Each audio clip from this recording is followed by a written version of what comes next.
Mutton biryani ready ஆயிடுச்சு, வாங்க பார்க்கலாம். நீங்க பாத்தீங்களா மட்டன் பிரியாணி சுட சுட தம் மட்டன் பிரியாணி ரெடி ஆயிடுச்சு. பிரியாணி செஞ்சது இல்லைங்க, 2 பேரும் அடுப்புட்ட வந்துட்டு ரெடி ஆயிடுச்சான்னு சொல்லி கேட்டுட்டே இருக்காங்க.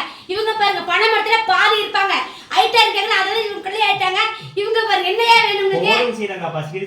சிக்கன் கிரேவி ரெடி ஆயிட்டு இருக்குல, ரெடி ஆயிடுது. 2 பேரும் இப்படி சரி ஃபர்ஸ்ட் அது போய் நான் வாசனை 30 கிலோமீட்டர்ல நீங்க வந்திருக்கீங்க மட்டன் பிரியாணிக்காக. கேட்டிங்களா? 30 கிலோமீட்டர் அந்த அளவுக்கு வாசனை அள்ளுதா? ஆமா, அடுத்த பந்தில அது போடுங்க, ஒரு பண்ணி போடுங்க, சாப்பிடுற பசிக்குது, ரொம்ப பசிக்குது. இந்தியா ரெடி, அவசரப்படக்கூடாதுங்க, ரெடி ஆகணும்ல. ஊறது தாவறது பதக்கிறது குளகுளனுக்கு எல்லாமே ரெடி ஆயிட்டு இருக்கு.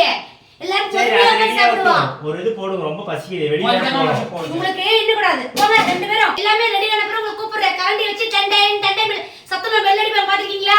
அப்பதான் நீங்க உள்ள வரும். 2 பேரும் வெளியே போங்க. முட்டை எல்லாம்